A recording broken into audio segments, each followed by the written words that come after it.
A palavra de Deus é viva, perfeita e eficaz. E o registro bíblico de hoje, quarto. Ontem o terceiro episódio, hoje o quarto, sobre o Sermão da Montanha. Nós vamos falar hoje de Mateus capítulo 5, versos do 13 ao 16, sobre o sal e a luz. Era para ser semana passada, acabei esquecendo de gravar, mas estamos aqui nessa semana. E Mateus capítulo 6, versículos 19 ao 34, a verdadeira riqueza e ansiedade. Vamos lá, sal e a terra. Essa passagem mais curtinha é muito importante, é talvez um dos pilares principais do cristianismo, então eu vou ler os 6 versículos, 13, 14, 15, 16, os 4 versículos, tá? Vós sois sal da terra, mas se o sal perder o seu sabor, com que se há de temperar? Para nada mais presta, senão para lançar fora e ser pisado pelos homens. Vós sois a luz do mundo, uma cidade edificada sobre um monte, já fazendo referência para a própria montanha, não pode ser escondida. Falei nos outros vídeos a respeito da justiça também, que é a luz do mundo. Deus é justo, a nova justiça, né? Vídeo da semana passada, ontem também. Igualmente não se acende uma candeia para colocá-la debaixo de um cesto. Ao contrário, coloca-se no velador e assim ilumina a todos os que estão na casa. 16. Assim deixai a vossa luz resplandecer diante dos homens, para que vejam as vossas boas obras e glorifiquem o vosso Pai que está nos céus. A lei se cumpre em Cristo. Vamos lá, analisando passo a passo. O sal da terra, no mundo antigo, a referência do sal, tinha como função preservar os alimentos da corrupção. E os cristãos são chamados a preservar a sociedade da deterioração moral e espiritual. Se o sal perde o sabor, ou seja, a eficácia para que ele foi feito, ele deixa de ter serventia, tá? Então a referência do sal também é a questão de temperar a comida, a questão da deterioração moral e espiritual. Então isso é o que nós devemos fazer. Temperar o mundo, equilibrar, equilíbrio é a palavra aqui, tá?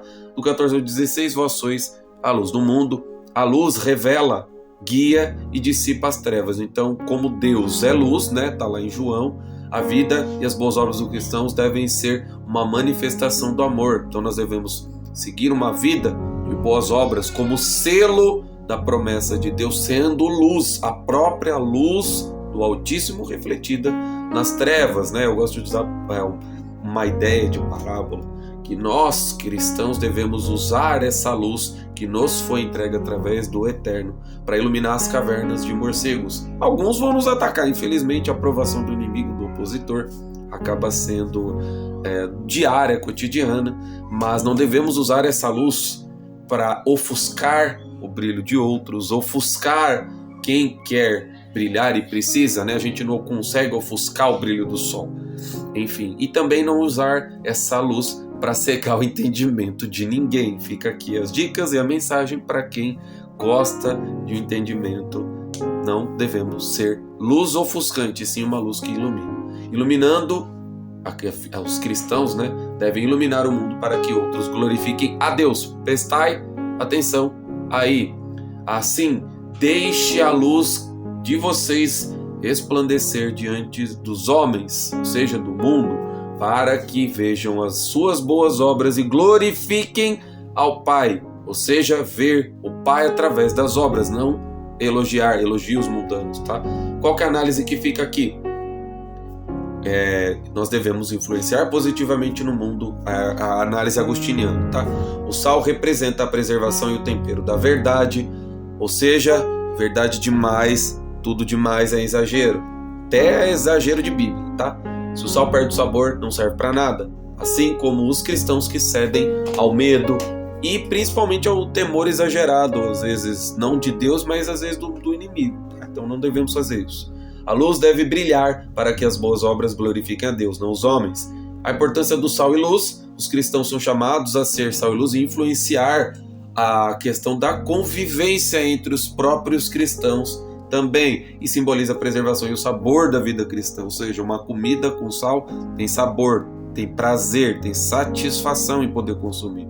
A luz representa a verdade e a revelação divina. A boa conduta deve glorificar a Deus e não ao homem, tá? A boa conduta glorifica a Deus. Então vamos glorificar a Deus, é o que estava lá no verso 16 que eu li. E a referência principalmente a João 8,12. Tá?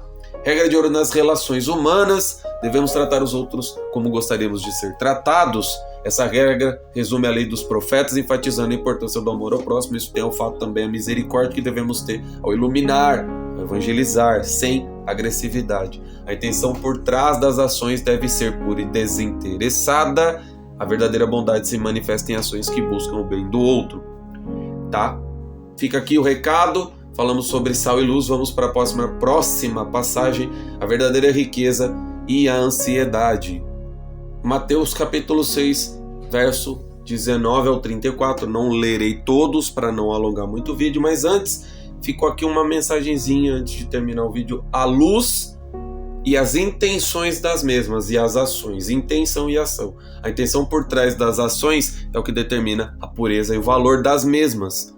O olho é a luz do corpo, simboliza a intenção que guia as ações, então o que você vê também vai guiar o que você vai fazer. A intenção pura resulta em ações iluminadas, enquanto a intenção impura leva à escuridão. Ou seja, às vezes você tem a lanterna, mas às vezes a sua lanterna de iluminar essa caverna, talvez acabe a pilha. Tomar cuidado para não esvaziarmos a nossa candeia, o nosso candelabro, enfim, a questão da parábola das virgens que tem no canal, 5 prudentes, 5 insanas, e elas acabou o azeite, e o candeeiro delas, né, a luminária de azeite, acabou o azeite, e elas precisavam de azeite, e Jesus não deu, porque não conhecia, né, não foram prudentes.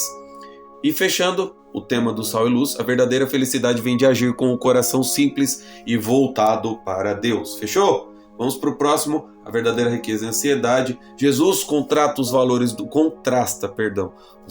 mundo com os valores do reino, ensinando a confiar em Deus e não a se preocupar com as coisas materiais, que o tempo perece. Tá? Versos do 19 ao 21, tesouros na terra versus tesouros no céu. A riqueza terrena é perecível, enquanto a celestial é eterna. A prioridade de um crente deve ser acumular tesouros no céu, pois onde está o tesouro, aí está também o seu coração.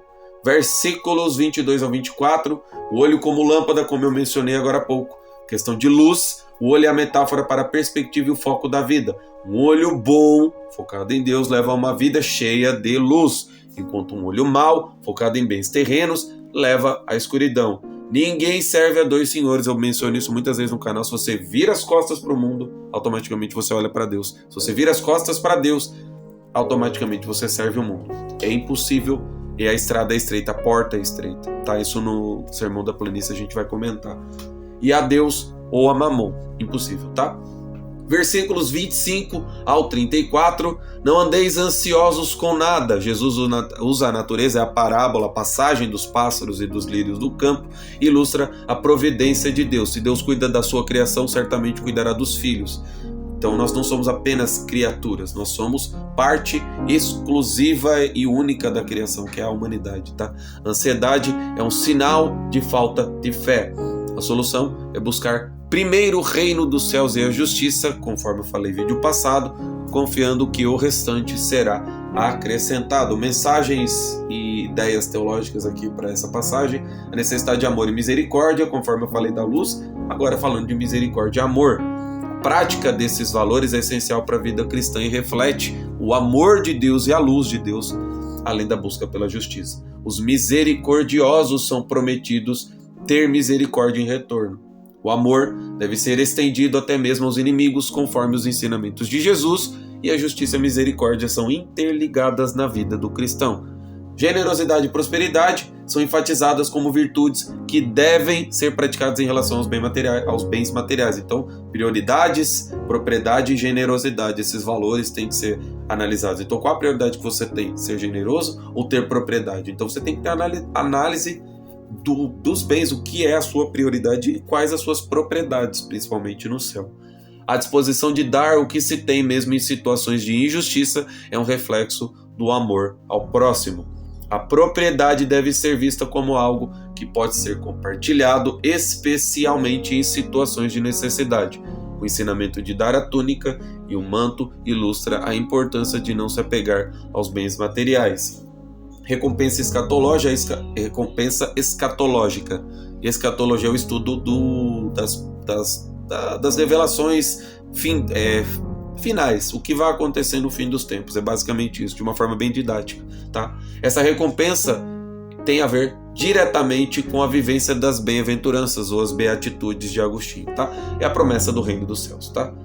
A felicidade é encontrada na aceitação do sofrimento por causa da justiça. A recompensa é eterna e transcende as dificuldades terrenas. Os profetas também sofreram por proclamarem a verdade. Pureza de coração e generosidade. A generosidade deve ser acompanhada de um coração puro e intenção correta, tem a ver com luz e sal.